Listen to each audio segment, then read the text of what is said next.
So let's recap. On the 10th day of Aviv, we have the selection and inspection of the lamb. On the 14th, we have Passover. From the 15th to the 22nd is Matzah, with the first day and the last day being high holidays. 50 days later, we have Shavuot, and those are the spring feasts that Messiah, Yeshua, has fulfilled. So the 7th month, Tishri, the first day of the month is Yom Teruah, Leviticus 23 verses 24. Speak to the children of Israel, saying, in the 7th month, in the first day of the month, shall be a solemn rest unto you, a memorial proclaimed with the blast of horns, a set-apart convocation. You shall do no manner of servile work, and you shall bring an offering made by fire unto Yahovah. Yom Teruah themes: trumpets, alarm, sounding or blast, assembly as in for battle or call to arms, gathering or regathering, announcements. Speaking of announcements, what is the most commonly known celestial announcement in the New Testament? The sign of the Messiah's birth. Yom Teruah, September 11th, 3 BCE. Right here is the image of that day. The constellation where the sun is Virgo. Virgo means virgin. In Hebrew, it is Betula. If you look at the lower left-hand corner, you can see the first sliver of the new moon at the feet of Virgo. In the upper right corner, you can see the constellation of Leo. Leo, in Hebrew, is Ariel. They both mean lion.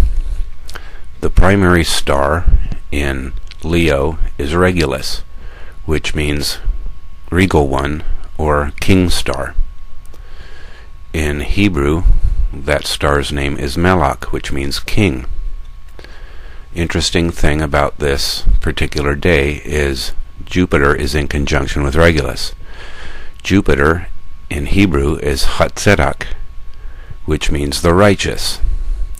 So we have the planet of righteousness in conjunction with the royal or king star, and those two words together make the word Melchizedek, and this was the sign of Yeshua's birth.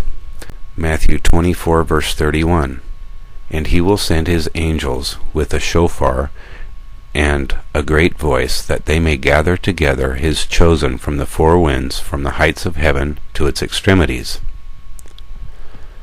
1 Thessalonians chapter 4 verses 16 to 18. Because our Adon with a command, with the voice of the chief angel, and with the trumpet of Eloah will descend from heaven, and the dead who are in Messiah will rise up first.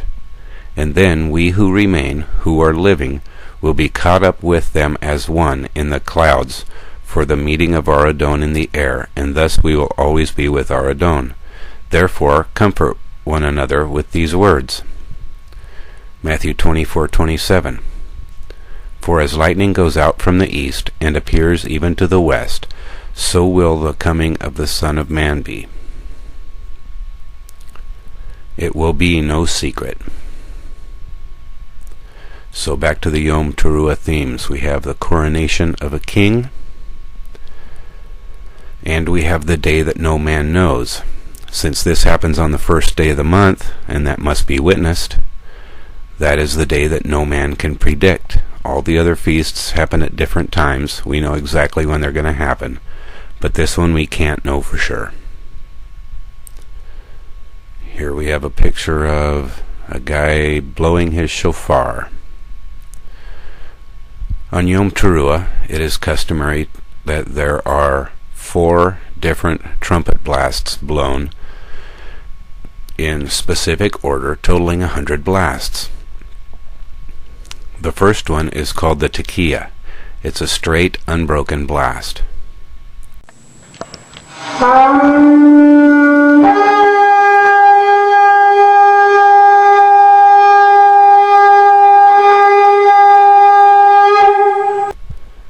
second is Shavarim, which means broken ones. It is a tekiah broken into 3 1-second segments.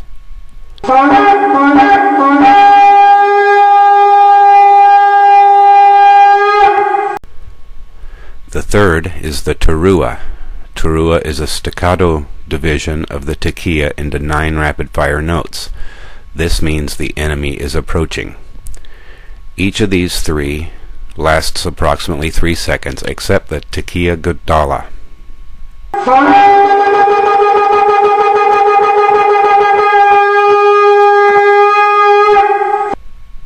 The tekiah gadala is a triple tekiah lasting 9 seconds.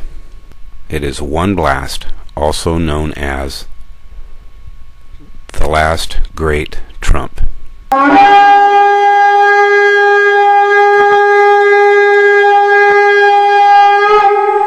So we have Yom Teruah on the first day of the month, which is the 3rd day of the week.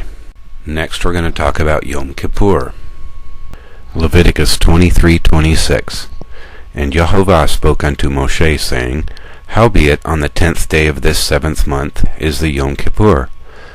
There shall be a set-apart convocation unto you, and you shall afflict your souls, and you shall bring an offering made by fire unto Yehovah. And you shall do no manner of work in that same day, for it is a Yom Kippur, to make atonement for you before Yehovah your Elohim. For whatsoever soul it be that shall not be afflicted in that same day, he shall be cut off from among his people.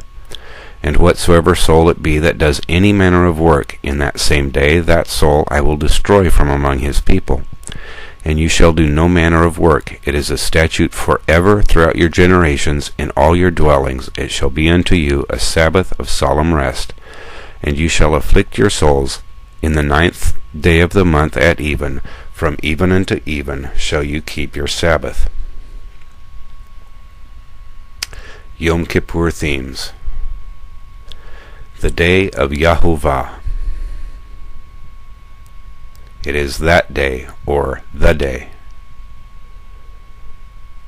It is the great and terrible day of Yehovah. It represents atonement for sin. It is Judgment Day. With blood and sacrifice for sin, and it is the only day the high priest can enter into the most holy place. So let's take a look at the calendar. We have on the first day of the month Yom Teruah, and on the 10th day of the month Yom Kippur, which brings us to Sukkot. Leviticus 23 verse 33. And Yehovah spoke to Moshe, saying, Speak unto the children of Israel, saying, On the 15th day of this 7th month is the feast of Sukkot, for 7 days unto Yehovah. On the first day shall be a set-apart convocation. You shall do no manner of servile work. 7 days you shall bring an offering made by fire unto Yehovah. On the 8th day shall be a set-apart convocation unto you, and you shall bring an offering made by fire unto Yehovah. It is a day of a solemn assembly, and you shall do no manner of servile work. These are the appointed seasons of Yehovah, which you shall proclaim to be set-apart convocations, to bring an offering made by fire unto Yehovah, a burnt offering and a meal offering, a sacrifice and a drink offering, each on its own day, besides the Sabbaths of Yehovah, and besides your gifts, and besides all your vows, besides all your free will offerings, which you give unto Yehovah. Verse 39. Howbeit on the 15th day of the 7th month, when you have gathered in the fruits of your land, you shall keep a feast of Yehovah 7 days. On the first day shall be a solemn rest. On the 8th day shall be a solemn rest. And you shall take you on the first day the goodly trees, branches of palm trees, and boughs of thick trees, and willows of the brook, and you shall rejoice before Yehovah your Elohim 7 days, and you shall keep it a feast unto Yehovah 7 days in the year. It is a statute forever in your generations. You shall keep it in the 7th month. You shall dwell in a Sukkot 7 days. All that are homeborn in Israel shall dwell in Sukkot, that your generation may know that I made the children of Israel to dwell in Sukkot. when I brought them out of the land of Egypt. I am Yahovah your Elohim. And Moshe declared unto the children of Israel the appointed seasons of Yahovah. Little footnote, the Latin word for sukkah is manger. Sukkah and manger are the same thing. So when Miriam laid her babe in a manger, it was actually a sukkah. She was celebrating Sukkot in fulfillment of prophecy. Okay, so Sukkot begins on the 15th day of the month until the 21st day of the month, with the 15th day of the month and the 22nd day of the month high holidays. The themes of Sukkot are as follows. Remembering when Yahovah dwelt with us while we were in the desert and provided for us. Remembering when Yahshua dwelt with us. Anticipating when Yahshua dwells with us again. It is bringing in the nations. It is a party before Yahovah while camping. And it is a picture of a wedding feast. And this is a pilgrimage festival. All men are required to attend. So we have the 8th month. Nothing is commanded in the 8th month. This is not commanded, however, it does have some interesting prophetic meanings. It is a festival of Hanukkah, or dedications, and that goes until the 3rd day of Tevet. Hanukkah, from John chapter 10 verse 22. Now the feast of Hanukkah was held in Jerusalem, and it was winter, and Yeshua was walking in the temple in the porch of Shalom, or Solomon. Yeshua celebrated Hanukkah. Maybe we should. You can also do some more research on what all happened in the book of Maccabees. Now, Hanukkah themes. It is not a moed. It is not a commanded holiday. Its meaning is dedication or rededication, specifically of the temple. It is the festival of lights. It recalls the great miracle that happened there. And it recalls the light and the light giver. When Yeshua said, "Behold, I am the light of the world," it was during the festival of lights. Okay, the 11th month we have Shavat, and nothing happens in the 11th month.